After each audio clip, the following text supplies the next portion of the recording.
এই আওয়ামী লীগ বাংলাদেশের শিক্ষা ব্যবস্থাকে ধ্বংস করেছে। এই আওয়ামী লীগ বাংলাদেশের মানুষের ধর্মীয় মূল্যবোধকে আঘাত করে বাংলাদেশকে উগ্রবাদী জঙ্গিবাদী সাম্প্রদায়িক রাষ্ট্র হিসেবে বহির্বিশ্বে পরিচিত করিয়ে কাণ্ডকে কেন্দ্র করে আপনারা দেখেছিলেন।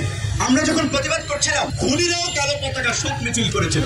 এই যে গত 1.5 দশক না, শুধু তার আগেও যখন আওয়ামী লীগ ক্ষমতায় ছিল, ছাত্রলীগ, যুবলীগ এবং আওয়ামী লীগের যে বেপরোয়া কর্মকাণ্ড, এটা আজকে নতুন না। তারা যখনই সুযোগ পেয়েছে সেই একই কাজগুলো করেছে। আজকে যে ছাত্রলীগকে নিষিদ্ধ করার দাবি, এই দাবি অবশ্যই যৌক্তিকতা এই দাবি বাস্তবায়ন করতে হবে। আমরা দেখেছি মুক্তিযুদ্ধের পরপর 75 সালে মুক্তিযুদ্ধের অবশ্যই তিনি একজন অবিসংবাদিত নেতা ছিলেন, কিন্তু মুক্তিযুদ্ধের পর তার যে বিতর্কিত ভূমিকা, তিনি শাসন বাকশাল কায়েমে যে জঘন্য বর্বরতা চালিয়েছেন, যে কারণে মাত্র 3 বছরের মাথায় তিনি একজন ঘৃণার পাত্রে পরিণত হয়েছিলেন, যার ফলেই তাকে জীবন দিতে হয়েছিল। ভাগ্যের কি নির্মম পরিহাস, তার কন্যা শেখ হাসিনাও গণবিক্ষোভের মুখে প্রাণ বাঁচাতে দেশ ছেড়ে পালিয়ে গিয়েছেন। এই যে আওয়ামী লীগের যে ফ্যাসিস্ট চরিত্র, এটা তার জেনেটিক্যাল ক্যারেক্টার। সুতরাং 2 বার আমরা দেখেছি আওয়ামী লীগকে আর রাজনীতির সুযোগ দেওয়া যাবে না, যাবে না, যাবে না। এই আওয়ামী লীগ বাংলাদেশের প্রশাসনকে কলুষিত করেছে। এই আওয়ামী লীগ বাংলাদেশের শিক্ষা ব্যবস্থাকে ধ্বংস করেছে।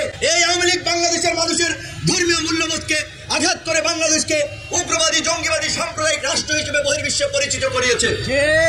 এবং বাংলাদেশের ছাত্র জনতা গণ অভ্যুত্থানের মাধ্যমে যখন আওয়ামী লীগের পতন ঘটিয়েছে, তখন আওয়ামী লীগ ভারত গিয়ে আশ্রয় নিয়েছে। ভারতে গিয়ে নতুন ষড়যন্ত্র করছে।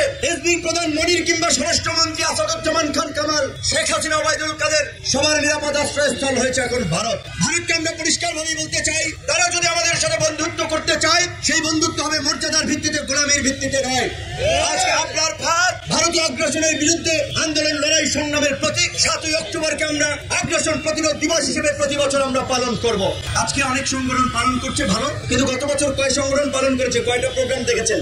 অবশ্যই সবাই প্রোগ্রাম করো ভালো, কিন্তু আমি বলছি যে প্রতিকূল সময়ে কয়েকটি মানুষ ভয়েস রেজ করেছে। ঢাকা বিশ্ববিদ্যালয়ের ডাকসুতে 2019 সালের 22শে ডিসেম্বর বর্বর হামলার শিকার হয়েছিলাম। কয়েকজন ছাত্র তরুণকে প্রতিবাদ করতে দেখেছেন। পরিস্থিতির কারণে ঠিক অনেকেই করতে পারে নাই। আজকে কথা বলছি, এটি ভালো দিক, কিন্তু অবশ্যই সেটা যৌক্তিকতার ভিত্তিতে সামগ্রিক প্রেক্ষাপটকে বিবেচনা করে মাথায় রেখে কথা বলতে হবে। এই সরকারকে ব্যর্থ এবং অকার্যকর করার জন্য নানান ধরনের তৎপরতা, দেশি বিদেশি তৎপরতা চলছে। কারণ এই সরকারকে ব্যর্থ করে আরেকটা নিয়ন্ত্রিত সরকার কিংবা তারপরে নির্বাচনের পরে আরেকটা দুর্বল সরকারের মাধ্যমে যেন বিদেশি প্রভুরা যেন বাংলাদেশের উপরে ছড়ি ঘোরাতে পারে। তাই আজকে বিপ্লবী ছাত্র জনতার প্রতি আমাদের আহ্বান থাকবে, যার যার জায়গা থেকে আমরা আমাদের নিজেদের কাজটি করি। রাষ্ট্র সংস্কার, সংবিধান সংস্কার, আইনের সংস্কার, নিজেদের মানসিকতার যদি পরিবর্তন না করি, সমাজের পরিবর্তন না করি, রাষ্ট্র সংস্কার, সংবিধান সংস্কার করে কিচ্ছু হবে না।